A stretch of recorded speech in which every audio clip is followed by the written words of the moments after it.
Bismillahirrahmanirrahim. Assalamualaikum warahmatullahi wabarakatuh.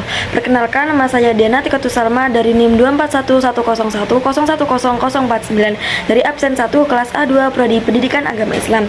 Di sini saya akan menjelaskan bab mengenai tentang attention, developmental change, dan expertise. Yang pertama adalah attention atau perhatian. Perhatian adalah pusat dari sumber daya mental manusia, yang dimana perhatian itu sangat berpengaruh bagi proses kognitif manusia.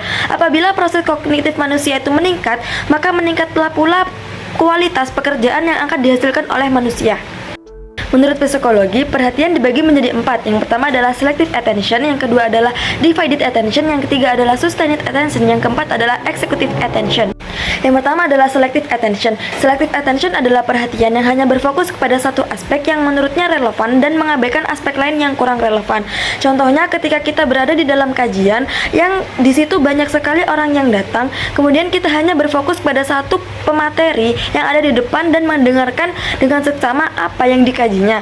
Yang kedua adalah divided attention atau perhatian yang membutuhkan konsentrasi lebih karena dilakukan ketika kita mengerjakan dua pekerjaan atau lebih dalam satu waktu secara bersamaan. Contohnya ketika kita mendengarkan musik sambil membaca buku. Yang ketiga adalah sustained attention atau perhatian yang membutuhkan jangka waktu yang lama. Contohnya itu ketika kita ingin menghatamkan Al-Quran ketika bulan suci Ramadan.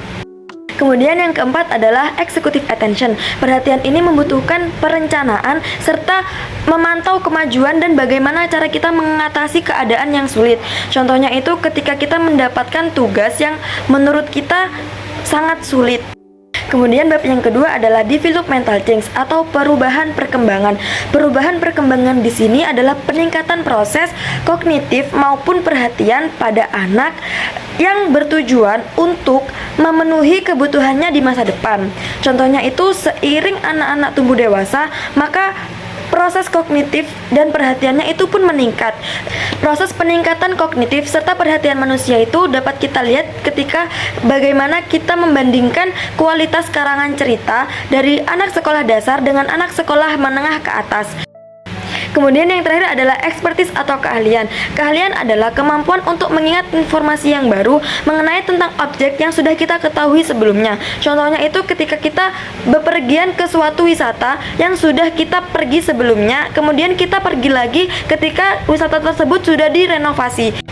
Berikut tips dari para ahli untuk kita mendapatkan keahlian. Yang pertama adalah dengan cara mengelompokkan materi, yang kedua mendalami materi, yang ketiga adalah mencari informasi, yang keempat adaptasi dan menerapkan pengetahuan, yang kelima dengan menyusun strategi, yang keenam konsolidasi pengetahuan, yang ketujuh dengan cara membuat pertanyaan, yang kedelapan dengan cara membuat catatan yang baik, dan yang kesembilan adalah membuat sistem belajar.